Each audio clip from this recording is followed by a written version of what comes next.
Hi friends, welcome back to Thinkers Academy. तो प्यारे दोस्तों, आज से हम लोग स्टार्ट करेंगे क्लास 11th की अकाउंटिंग की सीरीज। जिसमें दोस्तों सबसे पहले अगर आप बेसिक अकाउंटिंग कॉन्सेप्ट की बात करें, सबसे पहले आप जो है अगर बेसिक अकाउंटिंग को जान गए तो आपको सारी अकाउंटिंग डिटेल्स जो हो बहुत ही आसान लगने लगेगी दोस्तों। तो सबसे पहले आप जो हो डेबिट क्रेडिट कम अकाउंटिंग के बारे में, डबल एंट्री सिस्टम, ये सारी चीज़ें दोस्तों हम लोग कवर करेंगे इस लेक्चर में। तो सबसे पहले आइए हम लोग स्टार्ट करते हैं क्लास 11 की अकाउंटिंग की शुरुआत करते हैं।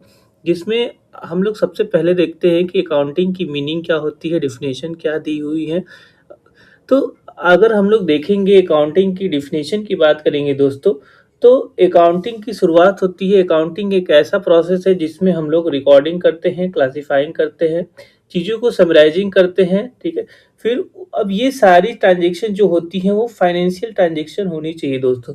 फाइनेंशियल ट्रांजेक्शन के मतलब है कि अगर आप कोई भी ट्रांजेक्शन करते हैं दोस्तों, तो वो ट्रांजेक्शन जो हो रिलेटेड होना चाहिए उस कंपनी के जो main purpose, main operating business, main operating activities से। मीन्स अगर आप सपोज करिए मैं ब्रेड खरीदने जाता हूँ, तो अगर ब्रेड खरीदने की एंट्री मैं इस अकाउंटिंग ट्रांजेक्शन में नहीं कर सकता, क्योंकि मेरी सपोज करिए मेरी कंपनी जो है अगर बुक बनाती है तो हम ब्रेड परचेज का इसमें ट्रांजेक्शन नहीं कर सकते हैं दोस्तों।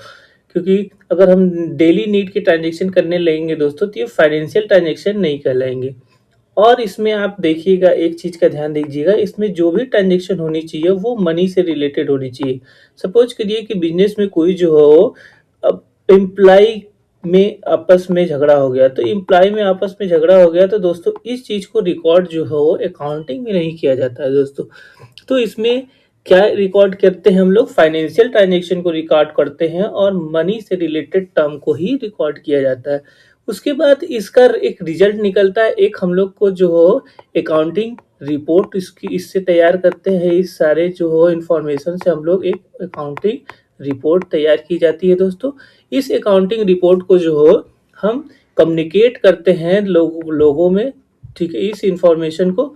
तो ये चीज़ें जो हो अकाउंटिंग का एक ऐसा प्रोसेस है तो दोस्तों, जिसमें हम लोग ट्रांजेक्शन को रिकॉर्ड करते हैं, क्लासिफाई करते हैं, समराइज करते हैं। तो ये ट्रांजेक्शन कैसा होना चाहिए दोस्तों, ये ट्रांजेक्शन होना चाहिए फाइनेंशियल ट्रांजेक्शन। फाइनेंशियल ट्रांजेक्शन का मतलब कि उस बिजनेस से वो रिलेटेड ट्रांजेक्शन होना चाहिए और मनी से रिलेटेड ट्रांजेक्शन होनी चाहिए। तो जो आपको दिख रहा होगा यहाँ पे पहला कि ऑब्जेक्टिव है अकाउंटिंग का सिस्टमेटिक रिकॉर्डिंग ऑफ ट्रांजेक्शन, जिसमें हम लोग यूज करते हैं बुक कीपिंग। तो सबसे पहला जो स्टेप होता है अकाउंटिंग का, ठीक है दोस्तों, वो होता है बुक कीपिंग। बुक तो यहाँ पे मैं आपको एक स्टेज समझा देता हूँ। सबसे पहले हम लोग अगर बात करते हैं तो सबसे पहले बात करते हैं बुक कीपिंग की। तो दोस्तों सबसे पहले आता है बुक कीपिंग, उसके बाद आता है हम लोग का अकाउंटिंग। अकाउंटिंग के बाद दोस्तों हम लोग करते हैं ऑडिटिंग, जो कि हम लोग ग्रेजुएशन में पढ़ेंगे। कि अगर हम आपसे पूछे कि एक बुक कीपिंग के बाद क्या स्टार्ट होता है, तो बुक कीपिंग के बाद स्टार्ट होता है अकाउंटिंग। और अकाउंटिंग के बाद क्या स्टार्ट होता है, तो अकाउंटिंग के बाद जो तो स्टार्ट होता है ऑडिटिंग। तो अब ये सारी चीज़ें रिकॉर्ड करने के बाद बुक कीपिंग में सबसे पहले जर्नल में रिकॉर्ड की जाती हैं चीज़ें। फिर उसको भेजा जाता है दोस्तों, पोस्ट किया जाता है लेजर में। लेजर से हम लोग बनाते हैं ट्रायल बैलेंस। ट्रायल बैलेंस के बाद जो है हम लोग आते हैं सर्टेन मार्क ऑफ रिजल्ट पे, सर्टेन करते हैं रिजल्ट। रिजल्ट में हम लोग profit and loss, trading account और बैलेंस शीट बनाते हैं दोस्तों। बैलेंस शीट बनाने के बाद हम लोग फाइनल रिपोर्ट जो हो लोगों में प्रेजेंट करते हैं। अब जो इसके आगे अगर मैं बात करूंगा तो दो टाइप के यूजर्स होते हैं दोस्तों, इंटरनल यूजर्स और एक्सटर्नल यूजर, जो अभी हम आगे की स्लाइड में देखेंगे। तो आइए नेक्स्ट स्लाइड पे चलते हैं हम लोग। तो नेक्स्ट स्लाइड की अगर हम लोग बात करेंगे दोस्तों, तो आपको कुछ डिफिनेशन दी गई है अकाउंटिंग की। तो सबसे पहले अगर हम लोग देखेंगे American institute of certified public accountants की डिफिनेशन के बारे में बात करेंगे दोस्तों। तो यहाँ पे बोला जा रहा है कि ये the art of recording, classifying, summarising, analysing and interpreting the business transaction systematically and communicating business result to interested user in the account. मतलब कहने का मतलब है कि अकाउंटिंग एक ऐसी ये एक ऐसी कला है जिसमें रिकॉर्ड की जाती हैं चीज़ें, क्लासिफ़ाई की जाती हैं, समराइज़िंग की जाती हैं, बिज़नेस ट्रांज़ैक्शन को सिस्टमैटिकली रूप से, और इनको कम्युनिकेट किया जाता है इन लोगों के बीच, जो भी यूज़र्स होते हैं, ठीक है? उनके बीच जो हो इसको प्रेज़ेंट किया जाता है दोस्तों। उसी तरीके से देखिएगा, A. W. जॉनसन जी का भी वही कहना था दोस्तों कि अकाउंटिंग में be defined as a collection, completion and systematic recording of business transaction in terms of money दोस्तों। तो इसी तरीके से डेफिनेशन आप दी गई हैं, इसको एक बार देख लीजिएगा दोस्तों।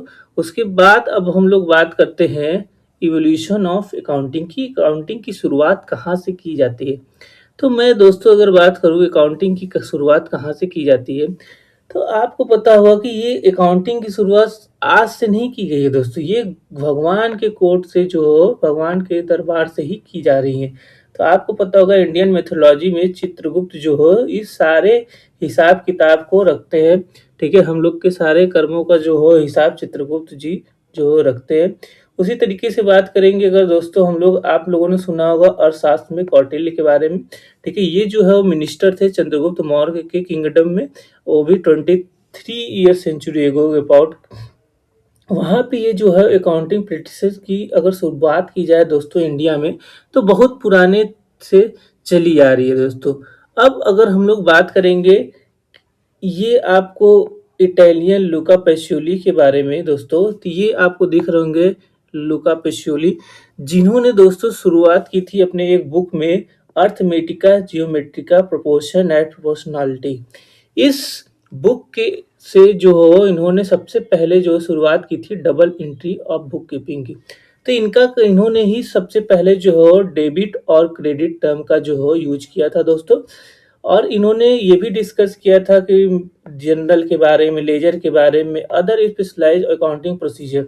तो अगर इन्हें जो हो अगर हम लोग बात करें, तो लुका पैसियोली को फादर ऑफ अकाउंटिंग भी कहा जाता है दोस्तों। तो ये इन सज्जन को जो हो आप जो हो देख लीजिएगा, यही हैं लुका पैसियोली। और ये सर कहाँ के हैं, तो अगर हम बात करेंगे इनकी, ठीक है, तो ये जो हो इटली के थे। तो आप याद रखिएगा कि इन्होंने ही डेबिट और क्रेडिट टर्म का यूज किया था, जो कि आप आगे चल के पूरे अकाउंट्स में डेबिट और क्रेडिट का ही यूज देखेंगे दोस्तों। तो और इनको ही जो है दोस्तों फादर ऑफ अकाउंटिंग कहा गया है दोस्तों। और इनकी बुक आप याद रखिएगा अर्थमेटिका जियोमेट्रिका प्रोपोर्शन एंड प्रोपोर्शनैलिटी। इन्होंने ही डबल एंट्री सिस्टम जो हो लेके आए थे दोस्तों। अब अगर हम लोग बात करें नेक्स्ट स्लाइड में, तो आपको दिख रहा होगा दोस्तों प्रोसेस ऑफ अकाउंटिंग की। तो प्रोसेस ऑफ अकाउंटिंग में बात करें दोस्तों, तो सबसे पहले जैसा कि मैंने बताया आपको, ट्रांजेक्शन को जो हो आइडेंटिफाई किया जाता है, ठीक है दोस्तों। उसके बाद हम लोग रिकॉर्ड करते हैं, उसके बाद जो हम लोग पोस्ट करते हैं उसको लेजर में। लेजर में पोस्ट करने के बाद हम लोग को ट्रायल बैलेंस बनाते हैं। ट्रायल बैलेंस बनाने के बाद ही हम लोग trading account, profit and loss account दोस्तों और बैलेंस शीट बनाया जाता है। बैलेंस शीट बनाने के बाद हम लोग उसको कम्युनिकेट करते हैं इन्फॉर्मेशन को यूजर्स में। आपको दो टाइप के मैंने यूजर्स बताए थे अभी कुछ देर पहले, इंटरनल यूजर्स और एक्सटर्नल यूजर्स। अगर हम लोग बात करें दोस्तों इंटरनल यूजर की, तो इंटरनल यूजर्स में जो ऐसे यूजर जो कंपनी के अंदर होते हैं, जिनको हम लोग अकाउंटिंग इन्फॉर्मेशन देते हैं। ऐसे में हम लोग अकाउंटिंग इन्फॉर्मेशन जो हो बोर्ड ऑफ डायरेक्टर को देते हैं, जो भी पार्टनर होते हैं बिजनेस में उनको दिया जा सकता है, मैनेजर को देते हैं, और जो ऑफिसर वर्क करते हैं, ये सारे जो हो इंटरनल यूजर्स मतलब कंपनी के अंदर में जो काम करते हैं। अगर दोस्तों हम लोग बात करें एक्सटर्नल यूजर्स की, तो एक्सटर्नल यूजर में दोस्तों सबसे पहले आते हैं हम लोग का इन्वेस्टर्स, उसके बाद लेंडर्स, सप्लायर्स, गवर्नमेंट एजेंसी। तो याद रखिएगा दो टाइप के यूजर्स होते हैं दोस्तों, एक इंटरनल यूजर और एक एक्सटर्नल यूजर। इन लोगों को ही हम लोग अकाउंटिंग जो भी हम लोग बैलेंस शीट, एनुअल रिपोर्ट जो हो दोस्तों तैयार करते हैं, उसके बाद जो हो ये एनुअल रिपोर्ट जो हो हम लोग का दिखाया जाता है, कम्युनिकेट किया जाता है इंटरनल यूजर्स में। क्योंकि अब उसको बना के तो हम रखेंगे नहीं दोस्तों, उसको जो भी बैलेंस शीट हम लोग की प्रिपेयर होती है तो वो हम लोग दिखाते हैं उसको इंटरनल यूजर्स को और एक्सटर्नल यूजर्स को, जिससे हम लोग कंपनी के फाइनेंशियल ट्रांजेक्शन को, फाइनेंशियल पोजीशन को देखते हैं, जिससे हम लोग अगर एक्सटर्नल यूजर्स की बात करें तो उनको हेल्प मिलती है कि कितना वो इस बिजनेस में इन्वेस्ट करें या ना करें, वो सारी चीज़ें देख के वो डिसीजन लिया जाता है दोस्तों। अगर उसके बाद हम लोग बात करेंगे फाइनल अकाउंट के प्रिपरेशन की दोस्तों, तो फाइनल अकाउंट की प्रिपरेशन मैंने जैसे कि आपको बताया कि ट्रायल बैलेंस से दोस्तों बनाया जाता है। तो ट्रायल बैलेंस से अगर हम लोग बात करें तो जो भी डेबिट बैलेंस ऑफ एसेट्स है, ठीक है, एसेट का डेबिट बैलेंस ट्रांसफर किया जाता है दोस्तों right side of balance sheet में, ठीक है। तो अगर हम लोग बात करें जो भी एसेट्स आपको पता होगा, ये बैलेंस शीट का अगर नहीं पता तो दोस्तों देख लीजिएगा। ये अगर हम लोग का बैलेंस शीट का फॉर्मेट है, ठीक है, टी शेप का, तो यहाँ पे लिखा जाता है एसेट और इस साइड होता है हम लोग की लायबिलिटी। तो राइट साइड की बात किया गया है दोस्तों, तो ये डेबिट बैलेंस होता है और जो भी एक्सपेंसेस और लॉसेस होते हैं वो भी जो भी ट्रेडिंग अकाउंट के और प्रॉफिट एंड लॉस अकाउंट के, ठीक है, उनको डेबिट किया जाता है, ठीक है। प्रॉफिट एंड लॉस और ट्रेडिंग अकाउंट में जो भी कंपनी के लॉसेस होते हैं या एक्सपेंस होते हैं उसको ट्रेडिंग अकाउंट में दोस्तों डेबिट किया जाता है। अगर हम लोग बात करें क्रेडिट अकाउंट की बैलेंस की, जैसे कि कैपिटल और लायबिलिटी और प्रोविजन और रिजर्व की, तो उसको जो हो लेफ्ट साइड में रिकॉर्ड किया जाता है दोस्तों बैलेंस शीट के। और अगर हम इनकम और गेन की बात करें तो उसको क्रेडिट में रिकॉर्ड किया जाता है ट्रेडिंग अकाउंट के और पीएल अकाउंट के। तो आपको जो हो अभी इसको उतना डिटेलिंग में नहीं देखना, अभी मैं आगे भी समझाऊंगा उसको। बस आप याद रखिएगा कि ट्रायल बैलेंस के बाद जो है हम लोग अगर फाइनल अकाउंट की बात करें तो ट्रेडिंग अकाउंट बनाएंगे। उसी ट्रायल बैलेंस की हेल्प से जो हो हम लोग पीएल अकाउंट बनाएंगे, ट्रेडिंग अकाउंट बनाएंगे और बैलेंस शीट भी देखा जाएगा कि हम लोग बनाएंगे। उसी तरीके से अगर हम लोग आगे की बात करें दोस्तों, तो अब हम लोग देखते हैं बुक कीपिंग और अकाउंटिंग में डिफरेंस। तो अब सबसे पहले जो पहला स्टेप है दोस्तों, तो वो है बुक कीपिंग का, आपको मैंने बताया। तो अगर हम लोग बात करें बुक कीपिंग में, तो बुक कीपिंग में जो रिकॉर्डिंग का काम होता है दोस्तों और क्लासीफाई का काम होता है वो सिर्फ और सिर्फ बुक कीपिंग में होता है। और क्लासीफाई के बाद आगे का काम जो है बुक कीपिंग में नहीं होता है। तो क्लासीफाई के बाद हम लोग पढ़े थे समराइजिंग करना, ठीक है, समराइजिंग करना, ट्रांजैक्शन का इंटरप्रेट करना लोगों में, कम्युनिकेट करना लोगों में। तो ये चीज़ें जो हो आ जाती हैं अकाउंटिंग में। तो अगर आपसे कोई पूछे कि बुक कीपिंग में सिर्फ आप याद रखिएगा रिकॉर्डिंग और क्लासीफाइंग का काम किया जाता है दोस्तों। इसका जो ऑब्जेक्टिव होता है बुक कीपिंग का, it is maintain systematic record of financial transaction. इसका मेन ऑब्जेक्टिव होता है कि सिस्टमेटिक तरीके से रिकॉर्ड किया जाए चीज़ें को। और जो अकाउंटिंग का जो मेन एम होता है, मेन ऑब्जेक्टिव होता है, वो बिजनेस के इनकम और बिजनेस के फाइनेंशियल पोजीशन को जानने की कोशिश की जाती है दोस्तों। अगर हम लोग इसके फंक्शन की बात किया जाए दोस्तों, तो कह रहा है कि it is to record business transaction, its scope is limited. अगर हम लोग बुक कीपिंग की बात करें दोस्तों, तो बुक कीपिंग का जो स्कोप होता है वो लिमिटेड होता है दोस्तों, जबकि अकाउंटिंग का जो स्कोप होता है वो थोड़ा वाइड होता है दोस्तों। अगर बेसिस की बात किया जाए इस बुक कीपिंग में, तो वाउचर इसमें देखे जाते हैं, supporting voucher, supporting documents are necessary as evidence to record the transaction. अब ऐसा नहीं है दोस्तों कि बिना एविडेंस के, बिना वाउचर के ही कुछ भी चीज़ें रिकॉर्ड कर ले तो जो है मान ली जाएंगे। तो ऐसा नहीं है दोस्तों, वाउचर आपका जो भी आप रिकॉर्ड करते हैं उसके लिए आपके पास इनफ वाउचर होना चाहिए दोस्तों। अगर हम लोग अकाउंटिंग की बात करें तो बुक कीपिंग की हेल्प से ही, बुक कीपिंग की बेसिस से ही हम लोग अकाउंटिंग करते हैं दोस्तों। इसमें जो हो अकाउंटिंग की जो हो इनफ नॉलेज जो हो होनी चाहिए। अगर आप बीकॉम एम कॉम भी कर लेते हैं दोस्तों तो आप जो हो बुक कीपिंग का काम कर सकते हैं।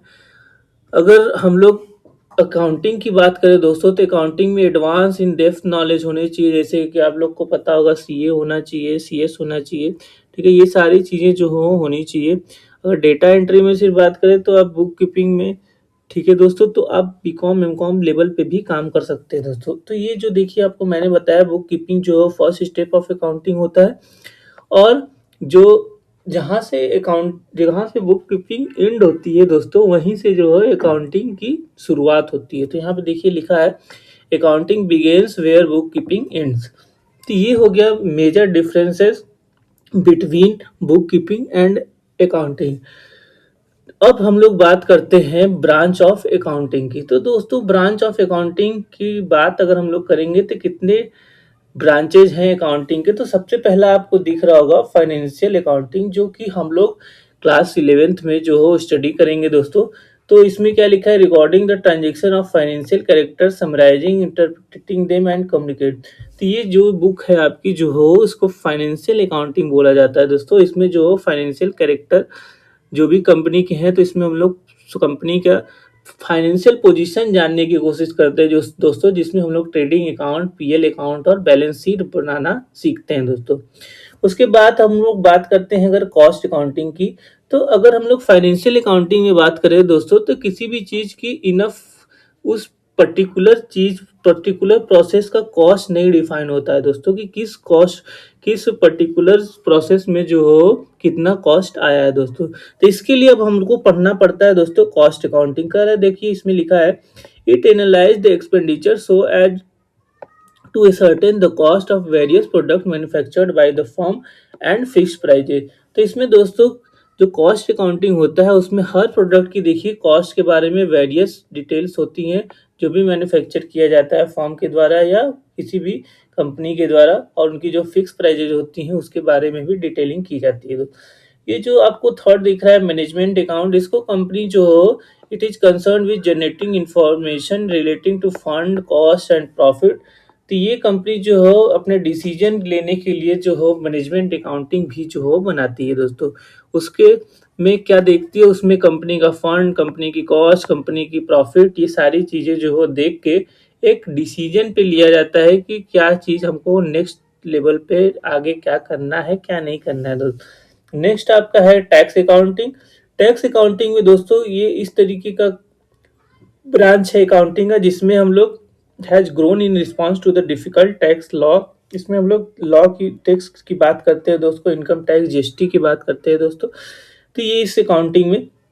नेक्स्ट हम लोग का सोशल अकाउंटिंग। सोशल अकाउंटिंग दोस्तों की बात करें तो it disclose the social benefit created and the cost incurred by the enterprise. तो इसमें देखा जाता है कि सोशल रिस्पॉन्सिबिलिटी क्या है अकाउंटिंग की, तो ये सारी चीज़ें हम लोग इस अकाउंटिंग में देखते हैं दोस्तों। तो आपको मैंने ब्रांचेज ऑफ अकाउंटिंग भी डिस्कस किए दोस्तों मैंने। अब हम लोग नेक्स्ट स्लाइड पे चलते हैं दोस्तों। तो अब आपको दिख रहा होगा टाइप्स ऑफ अकाउंटिंग। ये दोस्तों आपको समझना काफ़ी ज़रूरी है कि कितने टाइप की अकाउंटिंग की जाती है, कितने टाइप के अकाउंट्स होते हैं। तो अगर हम लोग क्लासिफाई करें अकाउंट को, तो आपको पता होगा कि सबसे पहला जो अकाउंटिंग हम लोग पढ़ते हैं, अगर नहीं पता तो दोस्तों एक बार देखिएगा इसको ध्यान से। और सबसे पहला जो अकाउंटिंग है, अकाउंट्स है दोस्तों, वो हम लोग का पर्सनल अकाउंट है दोस्तों। पर्सनल अकाउंट को 3 कैटेगरी में डिवाइड किया गया है, नेचुरल पर्सनल अकाउंट, आर्टिफिशियल और रिप्रेजेंटेटिव। तो सबसे पहले हम लोग आइए बात करते हैं पर्सनल अकाउंटिंग की। तो पर्सनल अकाउंटिंग क्या है कि this accounting show transaction with customers, suppliers, money lenders, the bank and the owner. इसमें मतलब की बात की जाती है दोस्तों कि जो भी कस्टमर हैं, सप्लायर हैं, मनी लेंडर है, बैंक है, ओनर है, जो भी इनसे रिलेटेड जो ट्रांजैक्शन है अकाउंट से, वो इसमें डिस्कस किए जाते हैं दोस्तों। पर्सनल अकाउंट में 3 कैटेगरी है दोस्तों, नेचुरल पर्सनल, आर्टिफिशियल और रिप्रेजेंटेटिव। नेचुरल पर्सनल अकाउंट से रिलेटेड में से मीनिंग है कि ऐसे अकाउंट्स जो कि नेचुरल हो। नेचुरल का मीन्स जो कि क्रिएशन ऑफ गॉड, मतलब जो गॉड के द्वारा क्रिएट किए गए हों उसको बोला जाता है नेचुरल पर्सनल।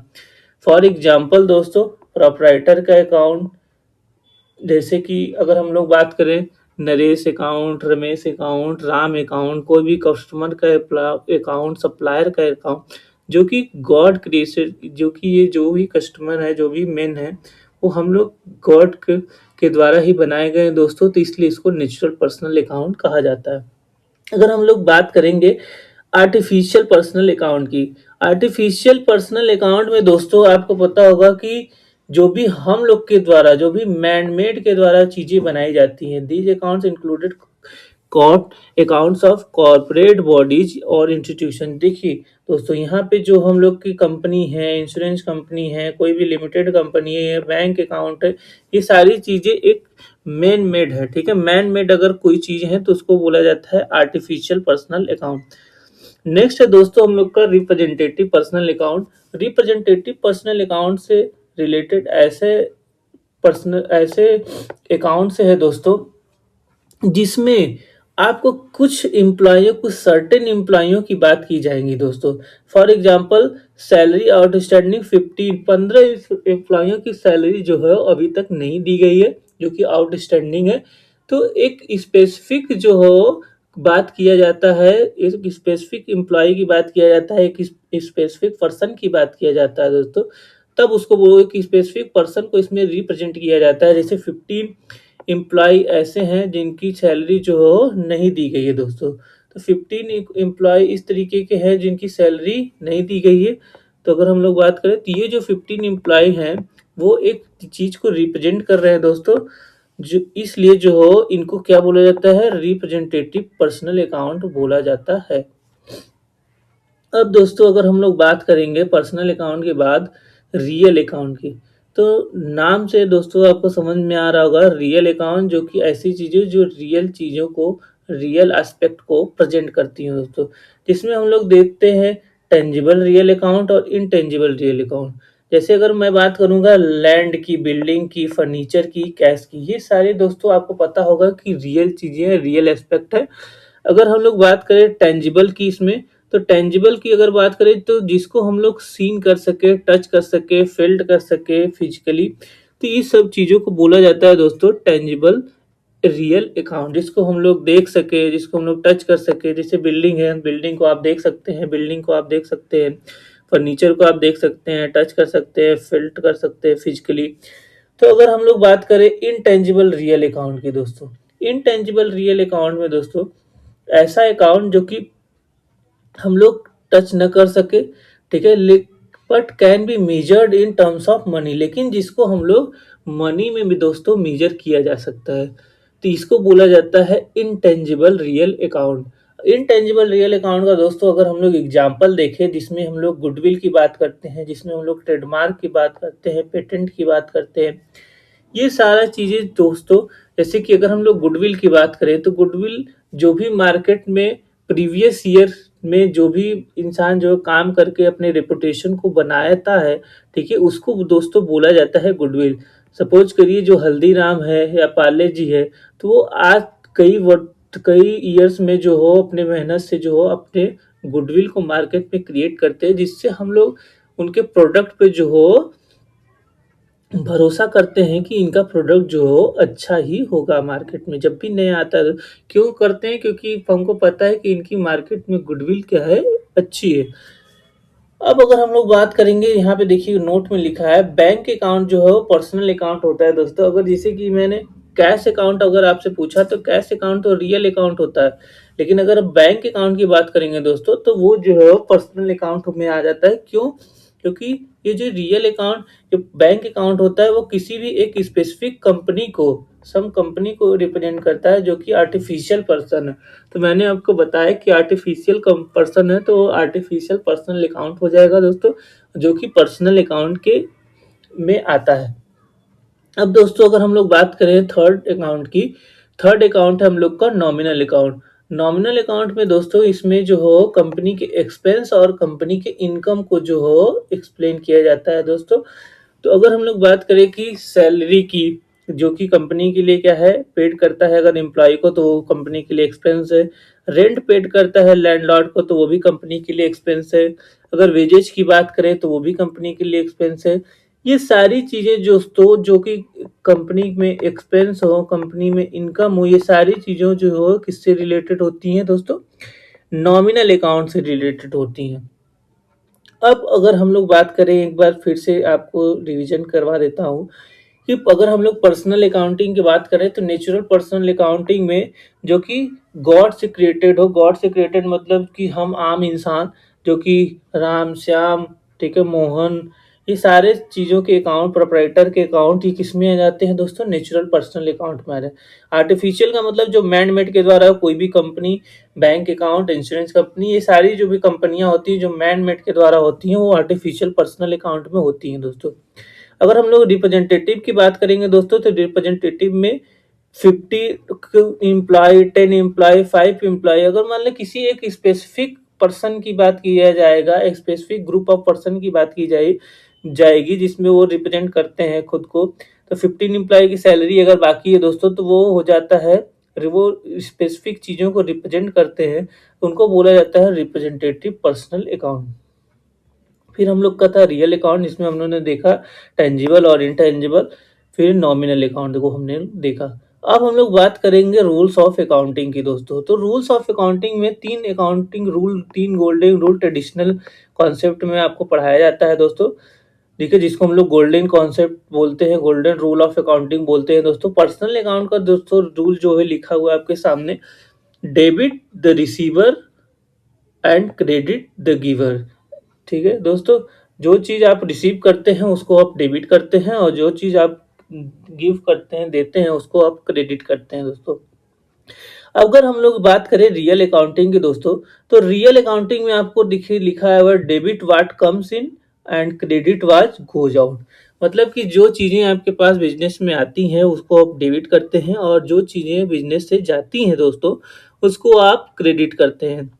अगर हम लोग बात करें थर्ड नॉमिनल अकाउंट की दोस्तों, तो नॉमिनल अकाउंट्स का रूल होता है जो भी एक्सपेंसेस हैं या लॉसेस है उसको आपको डेबिट करना है, और जो भी इनकम और गेन है दोस्तों उसको आपको क्रेडिट करना है। सपोज करिए सैलरी अकाउंट, सैलरी आप एम्प्लॉइयों को देते हैं दोस्तों, तो सैलरी की अगर हम बात करेंगे तो सैलरी अब एम्प्लॉइयों को दे रहे हैं तो आपके लिए बिजनेस, आपके बिजनेस के लिए वो एक एक्सपेंस है। तो अगर हम उसको बात करेंगे तो सैलरी को हम लोग क्या करेंगे, डेबिट करेंगे दोस्तों। अब सपोज करिए आपको कमीशन कहीं से मिला दोस्तों, या रेंट कहीं से मिला, तो अगर आप रेंट दिए हैं तब तो आपके लिए लॉस है, तो वो हो जाएगा डेबिट। अगर आप रेंट कहीं से मिला है तो आप वो हो जाएगा, रेंट को आप क्रेडिट करेंगे। तो अब हम लोग बात करते हैं, ये हम लोग का बात हो गया ट्रेडिशनल कॉन्सेप्ट। अब हम लोग बात करते हैं जो न्यू मॉडर्न कॉन्सेप्ट है दोस्तों, उसके अकॉर्डिंग जो हो क्या क्या चीज़ें चल रही हैं। तो अगर हम लोग बात करेंगे कि अगर एसेट इंक्रीज होता है दोस्तों तो उसको डेबिट किया जाता है, अगर एसेट डिक्रीज होता है दोस्तों तो उसको क्रेडिट किया जाता है। सपोज करिए इस समय मेरा प्रेजेंट में एसेट 2 लाख का है, और जो है वो इस ये 2 लाख से 3 लाख का हो गया दोस्तों। तो 1 लाख का इंक्रीज हुआ है, तो 1 लाख इंक्रीज हम कहाँ पे दिखाएंगे दोस्तों, डेबिट में दिखाएंगे। अगर यहीं पे डिक्रीज होता है तो उसको हम कहाँ पे दिखाएंगे, क्रेडिट में दिखाएंगे। अगर हम लोग लायबिलिटी की बात करें तो लायबिलिटी अगर इंक्रीज होती है दोस्तों तो उसको क्रेडिट किया जाता है, अगर उसको लायबिलिटी में डिक्रीज आती है तो उसको डेबिट किया जाता है। इसी तरह अगर हम लोग बात करें इनकम की, तो इनकम अगर इंक्रीज होता है दोस्तों तो उसको क्रेडिट किया जाता है, अगर इनकम डिक्रीज होता है तो उसको डेबिट किया जाता है दोस्तों। इसी तरह एक्सपेंस की बात करें तो एक्सपेंस अगर इंक्रीज होता है तो उसको दोस्तों डेबिट किया जाता है, इनकम अगर एक्सपेंस अगर डिक्रीज होता है दोस्तों तो उसको क्रेडिट किया जाता है।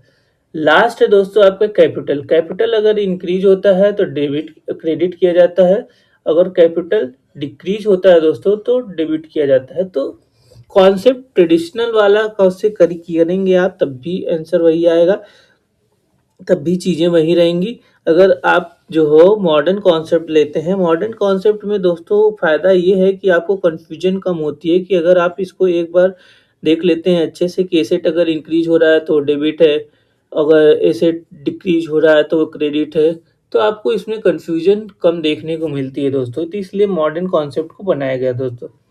इसको आप एक बार देख लीजिएगा, अपने कॉपी में नोट आउट कर लीजिएगा दोस्तों। अब हम लोग बात करते हैं डिफरेंट रोल्स ऑफ अकाउंटिंग के। तो अकाउंटिंग कई रोल में दोस्तों आता है, as a language, as a historical record, as current economy reality, as a information, as a commodity. तो आपको बोला जाता है कि आप सुने भी होंगे accounting is the language of business. तो ये जो है वो अकाउंटिंग क्या होता है दोस्तों, एक लैंग्वेज होती है बिजनेस की, जिसमें हम लोग कम्युनिकेट करते हैं इंफॉर्मेशन को अदर एम्प्लॉय को, अदर इंटरप्राइजेज को, एक्सटर्नल यूजर को और इंटरनल यूजर को भी। और नेक्स्ट है हम लोग का हिस्टोरिकल रिकॉर्ड। हिस्टोरिकल रिकॉर्ड में अगर हम लोग बात करेंगे दोस्तों तो एज ए व्यू जो हो एक क्रोनोलॉजिकल ऑर्डर में फाइनेंशियल ट्रांजेक्शन को दोस्तों रिकॉर्ड किया जाता है। अगर हम लोग करंट इकोनॉमी रियलिटी की बात करेंगे तो it is view as the means of the determining the true income of entity, namely the change of wealth over a time. तो ये दोस्तों डिफरेंस रोल्स ऑफ अकाउंटिंग है दोस्तों। अब हम लोग बात करते हैं नेक्स्ट टॉपिक की। नेक्स्ट टॉपिक हम लोग का है अकाउंटिंग इंफॉर्मेशन सिस्टम, जिसमें आप देखेंगे कि अकाउंटिंग की क्या जो है कैरेक्टरिस्टिक होती है। तो अगर हम लोग बात करेंगे अकाउंटिंग की क्वालिटेटिव कैरेक्टरिस्टिक ऑफ अकाउंटिंग की दोस्तों, ये इम्पोर्टेंट है। आप इसको जो हो कॉपी में नोट आउट कर लीजिएगा। इसमें सबसे पहला आता है हम लोग की जो भी अकाउंटिंग इन्फॉर्मेशन होती हैं, अकाउंटिंग चीज़ें होती हैं, वो रिलायबिलिटी होनी चाहिए उसमें, उसमें वो रिलायबल होना चाहिए। रिलायबिलिटी का मतलब होता है दोस्तों वो free from error and biasness होना चाहिए। वो उसमें गलतियाँ कम होनी चाहिए, गलतियाँ एकदम नहीं होनी चाहिए, और वो बायसनेस होना चाहिए। वो ऐसा नहीं लगना चाहिए कि वो किसी के बहकावे में आकर की जा रही हैं, किसी की बायसनेस में की जा रही हैं। तो ऐसी चीज़ें दोस्तों नहीं होनी चाहिए, तभी अकाउंटिंग आपकी रिलायबिलिटी इन्फॉर्मेशन देगी, नहीं तो ये चीज़ें नहीं होंगी।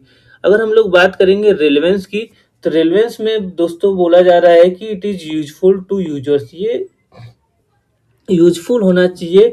इसमें जो हो अननेसेसरी जो हो इन्फॉर्मेशन नहीं होनी चाहिए दोस्तों। इसमें अननेसेसरी इन्फॉर्मेशन नहीं होनी चाहिए दोस्तों। और जो हो इररिलेवेंट इन्फॉर्मेशन भी नहीं होनी चाहिए, मतलब कि उससे रिलेटेड इन्फॉर्मेशन, बिजनेस से रिलेटेड इन्फॉर्मेशन ही होनी चाहिए दोस्तों। अगर हम लोग बात करेंगे अंडर इंस्टेबिलिटी की, तो अगर हम लोग बात करेंगे तो ये जो हो उसमें अंडरस्टैंड होना चाहिए यूजर्स को आसानी से। ये ऐसी इन्फॉर्मेशन नहीं होनी चाहिए कि जो कि यूजर्स को समझ में ना आए। अगर आप देखेंगे तो ट्रांज़ैक्शन जो भी रिकॉर्ड किए जाते हैं तो उसका एक नरेशन दिया जाता है, उसका एक नोट्स टू अकाउंट दिया जाता है दोस्तों, जिससे अगर कोई यूजर्स अकाउंटिंग से रिलेटेड नहीं भी है तो उसको सारी चीज़ें दोस्तों समझ में आ जाती है, इसीलिए अंडरस्टैंड होना चाहिए दोस्तों। नेक्स्ट हम लोग का कंपैरेबिलिटी, जिसमें हम लोग पीरियड और टाइम के हिसाब से, डिफरेंट एंटिटी के हिसाब से जो हम लोग कंपैरिजन करते हैं दोस्तों अकाउंटिंग में, कि किस तरीके से जो हो आज इस साल का जो हो माल सपोज करिए प्रीवियस ईयर से हम लोग कंपेयर करेंगे अपने एसेट को, अपने लायबिलिटी को। ठीक है दोस्तों, तो उसमें हम लोग देखेंगे कि किस तरीके से जो हो बिजनेस पहले क्या था, इस टाइम पे कितना ग्रोथ किया है। तो ये हम लोग की कंपेरेबिलिटी चलती है दोस्तों। अगर हम लोग अब बात करेंगे एडवांटेज ऑफ अकाउंटिंग की, तो एडवांटेज तो बहुत सारी हैं अकाउंटिंग की, जैसे कि आपको दिख रही होंगी कि ये एक तरीके से एविडेंस में कोर्ट में पेश करने के लिए काम आता है, ये मैनेजमेंट को असिस्ट करता है, ये जो है वो फाइनेंशियल इंफॉर्मेशन देता है बिजनेस के बारे में, ये जो हो हेल्पफुल है इन द पार्टनरशिप अकाउंट्स, ये जो फैसिलिटेट करता है सेल ऑफ बिजनेस को।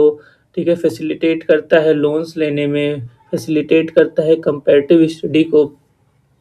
तो ये सारी चीज़ें जो हो एडवांटेज ऑफ अकाउंटिंग की है। तो अगर हम लोग सबसे पहला बात करेंगे फाइनेंशियल इंफॉर्मेशन अबाउट बिजनेस की, तो दोस्तों ये अकाउंटिंग में जो हो ये देखा जाता है कि ये किसकी इंफॉर्मेशन को, फाइनेंशियल इंफॉर्मेशन को बिजनेस को बताता है, जिससे इंटरनल यूजर्स को और एक्सटर्नल यूजर्स को काफ़ी ज़्यादा हेल्प मिलती है आगे के डिसीजन लेने में कि वो कंपनी में इन्वेस्ट करें या ना करें।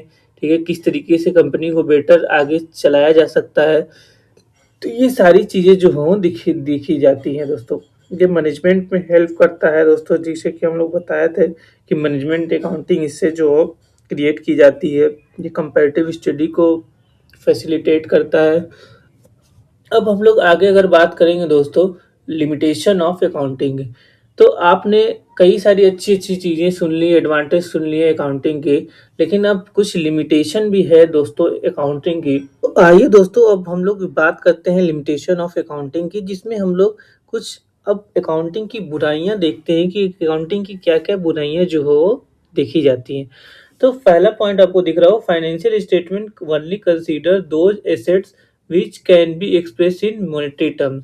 तो इसमें ऐसी चीज़ों को दिखाया जाता है दोस्तों, ऐसी चीज़ों को एक्सप्रेस किया जाता है जो कि मॉनेटरी टर्म में हो। जैसा कि मैंने आपको पहले ही स्लाइड में बताया था कि जिसमें अब हम लोग जो हो ह्यूमन रिसोर्स की बात देखिए दोस्तों, यहाँ पे नहीं की जाती है एसेट को। अब जब भी हम लोग कंपनी जो हो बैलेंस शीट बनाते हैं, क्रिएट करते हैं, तो जो भी एसेट साइड होता है तो एक जो है बोला जाता है कि ह्यूमन जो है वो भी एक एसेट की तरह कंपनी के लिए काम करता है।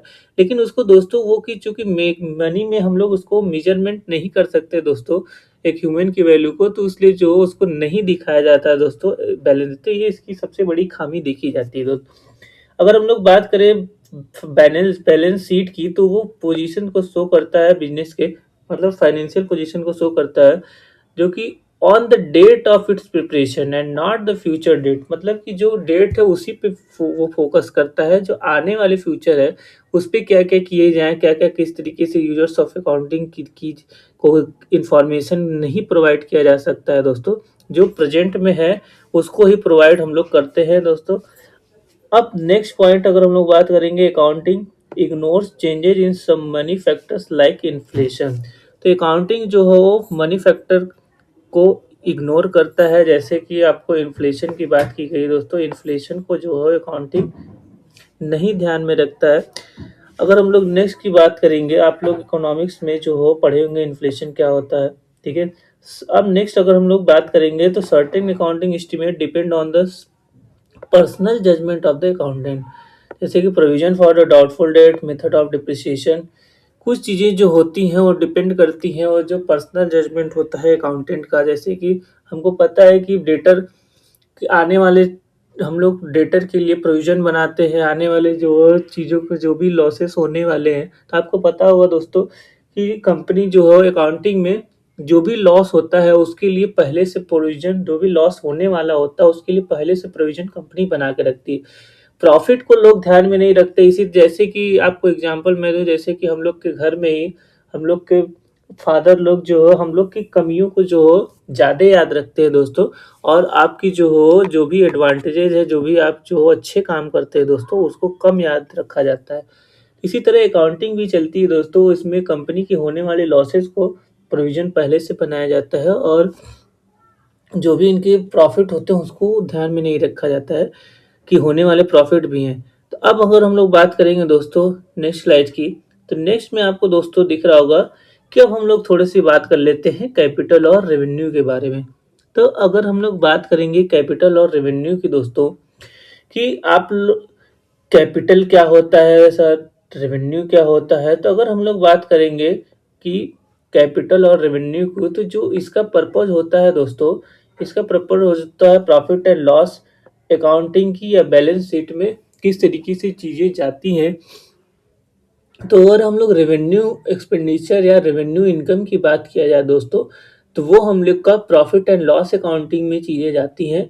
और अगर हम लोग कैपिटल की बात किया जाए, कैपिटल एक्सपेंडिचर या कैपिटल इनकम की, तो वो चीज़ें जाती हैं दोस्तों बैलेंस शीट में। तो ये याद रखिएगा दोस्तों, revenue expenditure are shown in the profit and loss account at their benefit are one accounting period. इसको एक साल के अंदर वाले जितने भी अकाउंटिंग जो भी चीज़ें होती हैं, जो भी एस्पेक्ट होते हैं, जो भी ट्रांजेक्शन होती हैं, वो एक साल के अंदर वाली होती है, ठीक है। तो उसको रेवेन्यू एक्सपेंडिचर बोला जाता है और वे प्रॉफिट एंड लॉस अकाउंट में शो किया जाता है। जबकि जो कैपिटल एक्सपेंडिचर जो है वो एसेट साइड में दिखाया जाता है, ठीक है, बैलेंस शीट के, और ये जनरली बेनिफिट देते हैं more than one accounting period का, ठीक है दोस्तों। अगर हम लोग रेवेन्यू एक्सपेंस की बात करें दोस्तों, तो इसमें इंक्लूड होता है cost of goods sold, salary, rent, ये सारी चीज़ें जो रेवेन्यू एक्सपेंडिचर होती हैं। और कैपिटल एक्सपेंडिचर की बात किया जाए तो जो भी टेंजिबल और इनटेंजिबल फिक्स्ड एसेट होते हैं दोस्तों, उसको कैपिटल एक्सपेंडिचर बोला जाता है।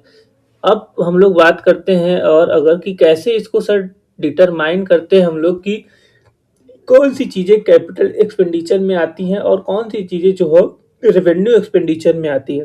तो अगर हम लोग बात करेंगे बिजनेस और नेचर ऑफ बिजनेस की, तो ऐसा बिजनेस जो कि सपोज करिए for a trader dealing in furniture purchase furniture in revenue expenditure, अगर कोई डीलर जो है फर्नीचर खरीद ट्रेडिंग का काम करता है, अगर वो फर्नीचर खरीदता है दोस्तों, तो उसके लिए वो revenue expenditure, but for any other पर trader the purchase of furniture should be treated as capital expenditure. Suppose करिए मेरा बिजनेस है फर्नीचर का, तो अगर मेरा बिजनेस है फर्नीचर का, अगर मैं फर्नीचर खरीदता हूँ दोस्तों, तो मेरे लिए वो क्या होगा, रेवेन्यू एक्सपेंडिचर होगा, क्योंकि मेरा वो साल में हम कई सारा फर्नीचर खरीदेंगे बेचने के लिए, तो वो मेरे लिए होगा रेवेन्यू एक्सपेंडिचर। लेकिन अगर किसी बंदे का काम जो हो किताब बनाने का है दोस्तों, तो वो अगर फर्नीचर खरीदता है तो वो उसके लिए हो जाएगा कैपिटल एक्सपेंडिचर दोस्तों। अगर हम लोग रिकरिंग नेचर की बात किया जाए, तो अगर monthly salary rent is example of revenue expenditure, क्योंकि ये दोस्तों आपको पता होगा मंथली सैलरी दी जाती है, मंथली रेंट दिया जाता है, तो ये सारी चीज़ें जो हो किसमें इंक्लूड होती हैं दोस्तों? रेवेन्यू एक्सपेंडिचर में इंक्लूड होती है। अगर हम लोग बात करेंगे परचेज ऑफ एसेट की, तो वो आपको पता होगा डेली या रेगुलर बेसिस पे नहीं खरीदा जाता है, नहीं परचेज किया जाता है, तो उसको हम लोग इसीलिए कैपिटल एक्सपेंडिचर में इंक्लूड करते हैं दोस्तों। इसका पर्पज क्या होता है दोस्तों? अगर हम लोग पर्पज की बात करें, तो ये नॉर्मल कोर्स ऑफ एक्शन होता है। Expenses of repairing machine, suppose करिए मशीन की कोई हमको रिपेयरमेंट करवानी है, तो उससे रिलेटेड खर्चा वो भी क्या होगा? रेवेन्यू एक्सपेंडिचर होगा। इसकी कि किस तरीके से हम लोग डिटरमाइन करेंगे कैपिटल एक्सपेंडिचर को, तो यहाँ पे दोस्तों देखिएगा लिखा हुआ है incurred for acquiring a long term asset having useful more than 1 year. जैसा कि मैंने आपको बताया कि ये 1 साल से ज़्यादा की चीज़ें जिसको हम लोग यूज कर सके for use in the business, तो वो जो है उसको सेल के पर्पज से हम लोग नहीं देखते हैं, तो वो हम लोग के लिए हो जाता है कैपिटल एक्सपेंडिचर। और अगर हम लोग किसी चीज को कंडीशन वर्किंग कंडीशन में बनाए रखते हैं, ठीक है, for example transportation and installation charge added to the, suppose करिए कि एसी हम लोग परचेज करते हैं, तो एसी परचेज करने के बाद अगर हम लोग वर्किंग कंडीशन में उसको लाने के लिए कुछ खर्च किए जाते हैं दोस्तों, जैसे कि इंस्टॉलेशन कराना पड़ता है उसका, जैसे कि उसको फिटिंग करवाना पड़ता है, आपको पता होगा। तो फिटिंग करवाने के लिए सम चार्जेस लगते हैं, कुछ चार्जेस लगते हैं, तो जब तक वो फिटिंग नहीं होगा तब तक वो जो है एसी ऑन नहीं होगा। तो एसी ऑन करने के लिए हमको इंस्टॉलेशन चार्जेस देने पड़ते हैं दोस्तों। तो जो अगर वो जो इंस्टॉलेशन चार्ज है वो कैपिटल एक्सपेंडिचर में इंक्लूड किया जाता है दोस्तों। सपोज करिए कि मैंने एसी खरीदा और वहाँ से ट्रांसपोर्ट के थ्रू जो यहाँ पे अपने घर पे के लाया, तो वो जो 500-1000 की कॉस्ट होगी जो ट्रांसपोर्टेशन की, वो भी दोस्तों कैपिटल एक्सपेंडिचर कहलाएगी। तो ये याद रखिएगा। फिर अगर हम लोग बात करें कि ऐसा एक्सपेंडिचर जिससे इंक्रीज हो जाए अर्निंग कैपेसिटी, तो दोस्तों अगर हम लोग बात करेंगे कि ऐसा एक्सपेंडिचर जिससे अर्निंग कैपेसिटी इंक्रीज हो जाए दोस्तों, for example expenditure incurred for shifting the factory. अगर हम लोग फैक्ट्री को शिफ्ट करते हैं, ठीक है दोस्तों, कन्वीनियंट साइड पे, जैसे मान लीजिए मेरा 2 साइट चल रहा है, एक जगह जो है मिर्जापुर में, एक जगह वाराणसी में। तो अगर मैं उस वहाँ पे कुछ साइट पे कुछ प्रोडक्ट बच गए हैं दोस्तों, तो वहाँ से मैं उस साइट से अपने दूसरे साइट पे अगर मंगवाता हूँ, तो उसके बीच का जो खर्चा आता है वो भी हम लोग का कैपिटल एक्सपेंडिचर में गिना जाएगा दोस्तों। अब हम लोग बात करते हैं रेवेन्यू एक्सपेंडिचर की। तो रेवेन्यू एक्सपेंडिचर का आपको बताया कि मैंने, जो कि रीसेल के लिए यूज किया जाता है, जो कि अब ये डायरेक्ट एक्सपेंसेस होते हैं कंपनी के, जैसे वेजेज, पावर फेट, ठीक है, रेवेन्यू एक्सपेंडिचर, ये सारी चीज़ें जो है वो हम लोगों ने अभी डिस्कस किया दोस्तों। फिर जो हो अगर हम लोग बात करें, ये non operating expenses and loss होते हैं, like loss on sale of long term asset, loss by theft, loss by fire, ये सारी चीज़ें जो रेवेन्यू एक्सपेंडिचर में आती है दोस्तों। डिप्रिसिएशन को भी देखिएगा दोस्तों, फिक्स्ड एसेट पे रेवेन्यू एक्सपेंडिचर में इंक्लूड किया जाता है। डिप्रिसिएशन क्या होता है सर? डिप्रिसिएशन की अगर हम लोग बात करेंगे दोस्तों, तो अगर सपोज करिए मोबाइल की कॉस्ट हो 10,000, आज मैंने परचेज की, अगर मैं 2 ईयर्स आफ्टर जो इसको सेल करने की कोशिश करता हूँ, तो क्या दोस्तों ये 2000 और 10,000 रुपीज़ हमको मिलेगा? तो उसमें उसकी वैल्यू में क्या होगी दोस्तों? डिक्रीज हो जाएगी। उसकी वैल्यू अब 8,000 6,000 के आसपास जो हो जाएगी। तो जो एसेट के वैल्यू में कुछ टाइम के बाद, यूज करने के बाद जो भी डिक्रीजमेंट आता है दोस्तों, उस चीज को बोला जाता है डिप्रिसिएशन। तो प्यारे दोस्तों, अब हम लोग देखते हैं कि एग्जाम्पल जो कि रिलेटेड हैं कैपिटल नेचर से, रेवेन्यू नेचर से, किस तरीके से जो है कैपिटल एक्सपेंडिचर देखना है, रेवेन्यू एक्सपेंडिचर देखना है। तो अगर हम लोग देखिए, सबसे पहले overall expense of second hand machine. तो दोस्तों अगर हम लोग बात करें कि सपोज करिए कोई ऐसी मशीन है जो कि एकदम खराब हो चुकी है, जिसकी वर्किंग कंडीशन एकदम सही नहीं है, जिसको हमको सही करवाने में काफ़ी जो हो एक्स्ट्रा पैसे लग रहे हैं, काफ़ी हैवी चार्जेस लग रहे हैं, ठीक है दोस्तों। तो अगर हम लोग उस वो करवाने से उस एसेट की वैल्यू इंक्रीज हो जाती है, वो जो हो, और वो हैवी कॉस्ट भी है, ठीक है, तो वो आ जाता है हम लोग का कैपिटल एक्सपेंडिचर में दोस्तों। कैपिटल नेचर से रिलेटेड हो जाता है वो। अगर हम लोग legal fees of acquired property की बात करें, तो अगर हम लोग कोई प्रॉपर्टी खरीद रहे हैं, तो वो भी आपको पता है कि वो भी कैपिटल एक्सपेंडिचर होगा। क्योंकि क्यों होगा? क्योंकि वो लॉन्ग टर्म से रिलेटेड है दोस्तों। वो जो हो, आप बार बार जमीन तो खरीदते नहीं है कि कई साल में, एक ही साल में कई सारी जमीन खरीद ले। तो अगर हम लोग थर्ड पॉइंट की बात करें, थर्ड क्वेश्चन की बात करें, amount spent on replacement of run out of machine. तो कुछ खर्चे जो है मशीन के लिए किए जाते हैं, तो वो जो भी खर्चे रिकरिंग नेचर के होते हैं दोस्तों, वो रेवेन्यू एक्सपेंडिचर में होते हैं। इसी तरह कई कई सारा एग्जांपल आपको दिया गया है। एक बार आप स्क्रीनशॉट इसका लेके ट्राई करिएगा दोस्तों कि किस तरीके से जो हो, ये देखिए मैंने आपके लिए कई सारे एग्जांपल जो है बनाया गया है। तो ये उस शायद वही स्लाइड आ गई है दोबारा, तो आप देखिएगा नेक्स्ट स्लाइड। तो नेक्स्ट स्लाइड में भी आपको कुछ क्वेश्चन दिखेंगे दोस्तों, तो आप इसको जो हो एक बार ज़रूर से ट्राई करिएगा दोस्तों। अब हम लोग बात करेंगे अगर नेक्स्ट स्लाइड की, तो नेक्स्ट स्लाइड में आपको दिख रहा होगा डिफर्ड रेवेन्यू एक्सपेंडिचर। अगर हम लोग बात करेंगे दोस्तों डिफर्ड रेवेन्यू एक्सपेंडिचर की, तो deferred revenue expenditure is an expenditure which is revenue in nature and incurred during an accounting period।